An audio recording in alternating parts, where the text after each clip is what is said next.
علم جرت یہ ملاؤ تو جمعیت فرمایا کہ جمعیت کا پرچم اور رکنیت میرے سینے پہ رکھ کر میری قبر میں مجھے جان جانے آفری کے حوالے کر دیں۔ کہتے ہیں جمعیت کہاں سے آ گئی؟ جہاں سے دیوبند آیا وہاں سے جمعیت آئی۔ شیخ الہند مولانا محمود حسن دیوبندی دارالعلوم دیوبند کے پہلے طالب علم اور وہی جمعیت علماء اسلام کے بانی ہیں۔ آپ کو دیوبند ملتا ہے، آپ کو جمعیت علماء نہیں ملتی۔ علم جرت یہ ملاؤ تو جمعیت بنتی ہے۔ علم اور جرت کے اشتراک کا نام جمعیت علماء اسلام۔ مجھے ایک اکابرین میں کسی ایک کا نام بتائیں جو جمعیت علماء اسلام کے تائید میں نہ ہو۔ بسم اللہ فرمائیں، میں گھڑی تحفہ دینے کے لیے تیار ہوں۔ بسم اللہ، کسی اکابرین علماء دیوبند میں مجھے دکھائیں جو جمعیت علماء اسلام کا مخالف ہے۔ ہاں دلیل سے کبھی اختلاف ہوا ہے تو دلیل کے اختلاف کا نام مخالفت نہیں ہے۔ حکیم الامت مولانا اشرف علی تھانوی رحمت اللہ تعالی علیہ اگر کسی مسئلے میں دلیل سے اختلاف تھا تو جمعیت علماء اسلام کی افضلیت کا انکار نہیں کرتے تھے۔ آپ کہاں بات کرتے ہیں؟ کس بنیاد پر؟ ہاں ایک بات ہے کہ یوتھیوں کی دو قسمیں ہیں، کچھ مذہبی اور کچھ سیاسی۔ سیاسی یوتھیوں کو بھی جمعیت سے تکلیف ہے، مذہبی یوتھیوں کو بھی جمعیت سے تکلیف ہے۔ یہ بات ذہن میں رکھیں۔ ہم جمعیت علماء اسلام کے کل بھی مؤید تھے، ہم آج بھی مؤید ہیں۔ جمعیت علماء اسلام، جمعیت علماء اسلام۔ آپ کو پتہ ہے جمعیت علماء اسلام کو رب کریم نے بڑے ہی عزتوں سے نوازا ہے۔ میں انڈیا کی بات تو چھوڑیں، پاکستان کی بات کر لیتا ہوں۔ ہمارے جمعیت علماء اسلام کے پہلے امیر کون ہیں؟ شیخ التفسیر امام الاولیاء مولانا احمد علی لاہوری رحمہ۔ مذاق ہے یار، نام ہی کافی۔ حضرت لاہوری کے بعد حافظ الحدیث مولانا عبداللہ درخواستی رحمہ، مولانا مفتی محمود رحمہ۔ یار یہ قیادت تو ذرا دیکھیے، آپ ذرا انگلی اٹھا کے دیکھیں، ان کی عظمت کو دیکھیں تو یوں کرتے ہوئے بندے کی ٹوپی نیچے گر جائے، اتنی بلندی رب نے عطا فرمائی ہے۔ حضرت شیخ زکریا رحمت اللہ تعالی علیہ نے اعزازی جمعیت علماء اسلام کی رکنیت کرا کے اپنے پاس رکھا تھا۔ کہا جی میں انڈیا کا ضرور ہوں، پاکستان کا نہیں ہوں، لیکن اس رکنیت کو اپنے پاس رکھوں گا۔ حضرت مولانا عبداللہ صاحب رحمت اللہ علیہ بکھر والے، جامعہ قادریہ والے، وفات کے وقت حضرت مولانا غلام فرید صاحب کو فرمایا کہ جمعیت کا پرچم اور رکنیت میرے سینے پہ رکھ کر میری قبر میں مجھے جان جانے آفری کے حوالے کر دیں۔ کیوں؟ وہ جانتے تھے کہ ان کا پرچم کیا ہے۔ اس کو جو پرچم نبوی کہا جاتا ہے پتہ ہے کیوں؟ رسالت مآب الاسلام کے دو پرچم ہیں، ایک رایا ہے، ایک لوا ہے۔ لوا چھوٹے پرچم کو کہتے ہیں، رایا بڑے پرچم کو، رایا چھوٹے پرچم کہتے ہیں، لوا بڑے پرچم کہتے ہیں۔ جو رایا ہے کان رسول اللہ رایا المربع، اور جو لوا ہے اس کا ایک ہی رنگ ہے، وہ سفید ہے، اور یہ مربع کالی پٹی اور سفید پٹی والا ہے۔ جمعیت علماء نے دونوں پرچم لیے ہیں، بڑا پرچم بڑی جمعیت علماء اسلام کا کالا اور سفید رنگ والا، چھوٹا پرچم چھوٹی جمعیت طلبہ اسلام کا، دونوں پرچم لیے۔ یار کس بنیاد پہ آپ کہتے ہیں؟ میں بعضوں کا حیران ہوں، اگر اللہ نے علم کے ساتھ عقل اور جرت بھی دی ہے نا، جمعیت علماء اسلام سے آپ ہٹ نہیں سکتے۔ باقی جتنی ہماری اہل حق کی جماعتیں ہیں ان سب نے جمعیت علماء اسلام کے پرچم کو اپنے پرچم کا حصہ بنایا ہے یا نہیں؟ مجلس احرار اسلام سے لے کر آخر تک آپ دیکھتے آئیے، جمعیت علماء اسلام کے پرچم کو اپنے پرچم میں حصہ بنایا ہے۔ وہ ان کے اکابرین کی عظمت کو سلام پیش کر رہے ہیں۔ اور ایک بات اور بھی، جمعیت علماء نے ہر دور میں علماء اسلام کی اور عوام اسلام کی، اسلامیان پاکستان کی عظمت اور پگڑی کی لاج رکھی ہے۔ دو مسئلوں پر بات کرتا ہوں، ایک سود کے مسئلے پہ، ایک ٹرانسجنڈر ایکٹ کے مسئلے پہ۔ سنیے، جو ٹرانسجنڈر ایکٹ آیا ہے یہ آیا کب تھا، پاس کس نے کیا ہے، پوری ترتیبیں موجود ہے، کوئی جمعیت کو اس پہ کردار نہیں، بلکہ جمعیت اعتراض کر رہی ہے۔ محترمہ نعیمہ کشور صاحبہ اس پر بول رہی ہیں اج یہ ٹھیک نہیں ہے، اس کو اسٹیئرنگ کمیٹی کے حوالے کرو۔ نہیں مانا گیا۔ ہم وہاں 4 5 10 MNA کیا کہہ سکتے ہیں جہاں 300 بندہ بیٹھا ہو؟ تبھی تو کہتا ہوں جب اسلام پر اعتراض آتا ہے جمعیت یاد آتی ہے، ووٹ کی پرچی پر تم جمعیت کو یاد رکھتے، اعتراض ہی نہ آتا۔ ادھر تو اپنا وڈیرا یاد ہے، ادھر جمعیت والے لیکن جمعیت بولی جتنا حصہ بقدر جسہ. اس کے بعد جب اس وقت تباہی گورنمنٹ ختم ہوئی اور مولانا کو رب پاور میں لایا, مولانا نے کھلا کہا کہ پی ڈی ایم بعد میں ٹرانسجنڈر ایکٹ غیر قانونی بل ہے, اس کو پہلے ختم کریں. ترمیمی بل مولانا نے بنایا اور سینٹ میں پیش کیا ہے.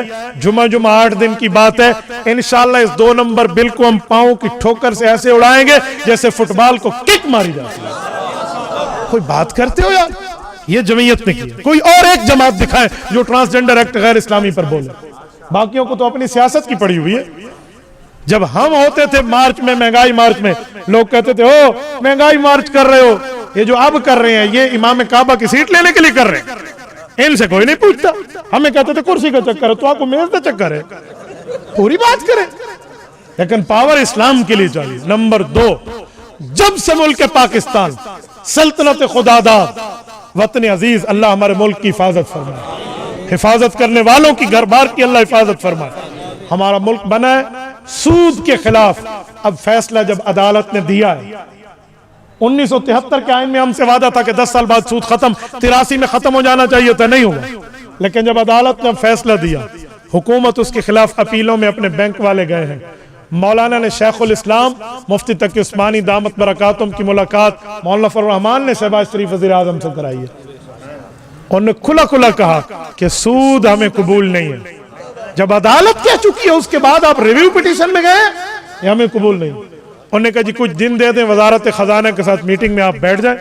آپ نے نہیں دیکھا 5 دن پہلے وزیر خزانہ آف اسٹیٹ آف پاکستان نے اعلان کیا ہے کہ ہم سود کے خلاف اپیلیں واپس لے رہے ہیں. اتنا بڑا کارنامہ ہے یہ کہ 74 سالوں میں آج تک اتنا بڑا کارنامہ کسی نے کیا ہے تو مفتی محمود کی اولاد نے.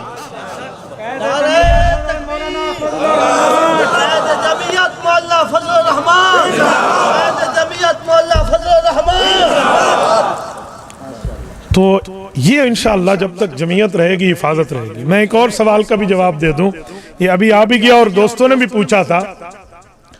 میرا ایک بیان کچھ دنوں پہلے اس کو چلایا گیا جس میں نے کہا کہ دامادوں میں حضرت علی المرتضیٰ سب سے افضل ہے. یہ جب میں نے بات کی, کچھ لوگوں کو ادھورے علم کا شوق ہوتا ہے, پتہ تو کرو لفظ کیا بولا جا رہا ہے. میں نے خلافت راشدہ میں تو نہیں کہا, دامادوں میں کہا. ایک لفظ اشارہ جو فضیلت ہے حضرت علی کی, اور میں اس بات پہ آج بھی قائم. اس فضیلت کی بنیاد پہ رسالت امام کے دامادوں میں حضرت علی سب سے افضل ہے. وہ کیا ہے؟ رسول اللہ صلی اللہ علیہ وسلم کی 4 بیٹیاں ہیں, لیکن اولاد رسول اللہ کی چلی ہے تو حضرت فاطمہ حضرت علی سے. باقی رسول اللہ کی بیٹیاں محترم, مکرم, معمبر, طیب و طاہر, باسعادت. ان کی جوتی کے نیچے آنے والی خاک ہماری آنکھ کا سرما. لیکن حضور کی جو نسل چلی ہے, نسل محمدی حضرت فاطمہ اور حضرت علی کی وجہ سے ہے. اس جزئی فضیلت کے اعتبار سے حضرت علی المرتضیٰ رضی اللہ عنہ دامادوں میں افضل ہے. کچھ لوگ کہتے ہیں جو حضرت عثمان غنی کا آپ نے انکار کیا, وہ کون سا بے ایمان ہوگا جو حضرت عثمان غنی رضی اللہ عنہ پہ بات کر لے. یہ کوئی بات ہے یار؟ سیدنا عثمان ذو النورین رضی اللہ تعالیٰ عنہ کی پاؤں میں نیچے آنے والی جوتی کر جو خاک ہے نا, وہ ہم جیسوں ہزاروں سے افضل ہے.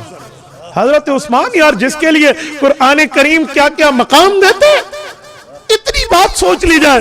لیکن مسئلہ کیا کریں, ناسبیت اندر گھسی ہوئی ہے. سیدنا علی المرتضیٰ رضی اللہ تعالیٰ عنہ کا مقام اور مرتبہ آنکھوں سے اوجھل ہوتے اور باتیں کرنا شروع کر دیتے. بھئی دامادوں میں حضرت عثمان کا رتبہ, مقام و مرتبہ, درجہ, حیثیت, ویلیو اپنی جگہ مسلم ہے. حضرت ابو العاص رضی اللہ عنہ کی اپنی جگہ مسلم ہے. لیکن نسل محمد مصطفیٰ جو دنیا میں قائم ہے وہ حضرت علی المرتضیٰ کے واسطے سے.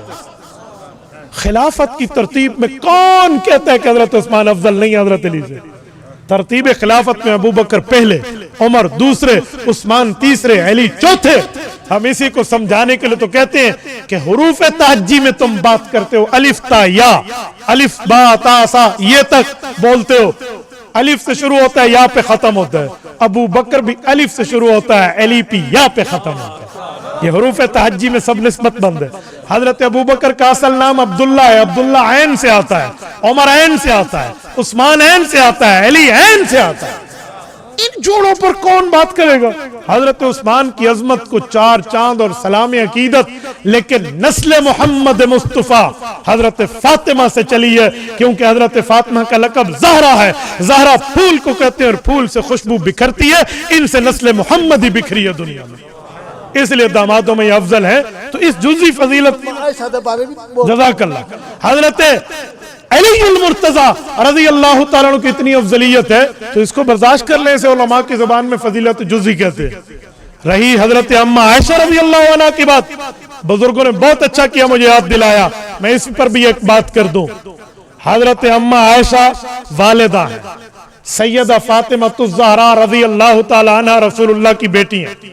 اما فاطمہ کا اعزاز یہ ہے وہ کائنات میں تمام عورتوں کی جنت میں سردار ہے، لیکن اما فاطمہ کی اپنی اما حضرت خدیجہ ہے، حضرت عائشہ ہے۔ اولاد کا جتنا بڑا رتبہ کیوں نہ ہو، لیکن اولاد کی جنت ماں کے قدموں تلے ہوتی ہے۔ حضرت امام حسن و امام حسین رضی اللہ عنہما جنتی نوجوانوں کے سردار ہیں، اس میں کوئی شک نہیں ہے، ہم حسینی ہم یزیدی نہیں ہیں، لیکن امام حسن امام حسین کی اپنی جنت حضرت فاطمہ کے قدموں تلے۔ اسی طرح حضرت فاطمہ، حضرت رقیہ، ام کلثوم، حضرت زینب رضی اللہ عنہن پیغمبر کی بیٹیاں ہیں، حضرت خدیجہ، حضرت عائشہ سمیت باقی بیویاں ان کی مائیں ہیں، ان کی جنت کے رتبے اور سرداری اپنی جگہ، لیکن اپنی جنت ان کی ماؤں کے قدموں تلے۔ کون انکار کرتا ہے حضرت؟ کون انکار کرتا ہے؟ اما فاطمہ کا بہت بڑا رتبہ ہے۔ سیدہ فاطمہ الزہرا رضی اللہ تعالی عنہ حیا کی وہ پیکر ہیں، آپ ان جیسی بیٹیوں میں حیا کی پیکر پہ رشک کرتے ہمیں نظر آتا ہے، دنیا سلام کرتی ہے، رسالت مآب جن کی آمد پہ کھڑے ہو جائیں کون ان کے رتبے کا انکار کرے؟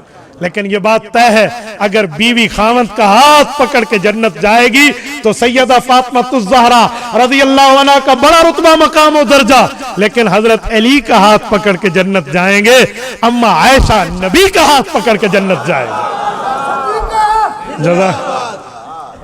جزاکم اللہ چاچا جان۔ میں اس لیے کہتا ہوں گر فرق کے مراتب نہ کنی زندگی کی، رتبہ ہی ہوتا ہے اور رتبے کو بیان کرنے کا انداز ہے۔ تبھی میں نے دامادوں پر بات کی ہے، علم تھوڑا ہونے پر یہ جو نکھٹو ہماری کلاسوں سے بھاگ کے بعد میں خود کو محتمم اور مولوی کہتے پھرتے ہیں، جن کو اپنی کلاسوں میں استاد کہتے تو برکت واسطے پڑھانا ہے، ان جیسے بندے بات کرنے پر پوچھے تو ان کو تو ہماری ایک ہنسی کا جواب ہی کافی ہے۔